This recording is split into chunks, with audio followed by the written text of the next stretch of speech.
thing that you got taught, and you talk about being your own man, because that was something that your dad particularly, your father particularly, talked about and impressed upon you. I mean, just tell me something about your dad and about. He always thought that I thought he thought I blamed him about my illness, some madness like that in it. Because he never really spoke to me very much. But then he never spoke to anybody very much until the day I moved out. And from there on in, we became kind of really all right, and then became really good friends and spoke really openly and honestly with each other. I think what was going on was, he's damn right. You know, you don't want lazy cuckoos in the nest, and the quicker kids can move out of the family home, the better, because you're learning then about life and you're standing up for yourself. And then you go home and ask for Dad's experiences. You know, can you help me with this? It's a much better way. Did he argue with you? I mean, he argued with you over your hair or things like that, trivial things like that, I suppose. Well, I got kicked out, really, because of my long hair. It was extremely long. They kicked me out of school for that, too. And I refused to cut it. And then, to annoy my dad, extra specially, I decided to have it cropped and dyed bright green. And that was the last straw for him, because we had Canadian relatives visiting, and that was unacceptable to have a Brussels sprout sitting in the front room. So what's the first music you're getting in the house? My mum loved Alice Cooper, many things. Gary Glitter, long time before he went bonkers. But Gary Glitter did a very nice thing for my mum and me, and he took us out after. He played at the Rainbow, and he knew I'd taken my mum, and he asked would we meet him backstage, which I would not normally want to do, but my mum wanted it.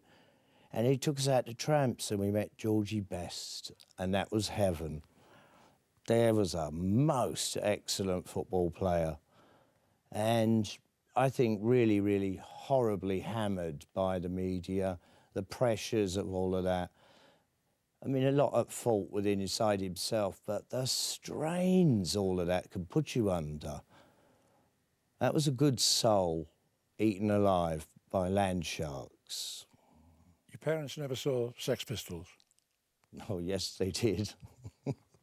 The first time they seen us was on TV, and that was like long, deadly silences. Not the Grundy interview? No, I think it was something else. I think it was So It Goes or something. Or I might have brought home a piece of something. But, oh, my God, what's John up to? My mum did an interview at the local Islington Gazette, and it was really good words from her. And she said, well, I don't understand what John's doing myself, but I trust John, and I know he will always do the right thing. And that was just great, because that's how I am, a young little man or an old man, but I will always be a person of values.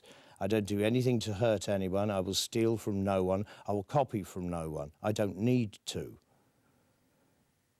And I like to share things with people as much as I possibly can. I like to read every book ever written. The eyesight is a problem. I'd like to see every bit of porno on the internet too. So it's a complex situation. Did you invite your parents to see you? Do you invite them to come along? No, not usually. Not them, because it was so chaotic. And the Pistols, the way we used to perform was that we'd just get in a transit van and go off up north, and that could be really like kind of dangerous, really. Just the four of us, maybe one or two other people occasionally. But them northern clubs, I mean, they hated the South with a major passion. And it'd be usually 300, like, really vicious purpose jobs, wanting to kill the Cockneys. Fantastic.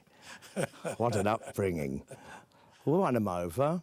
You know, if you've got the bottle to stand in front of that kind of hate and persevere and push on through, you win respect. You know, that's the stuff of champions. Not, I want to be a rock star, mummy and daddy's bought me a guitar. But did you not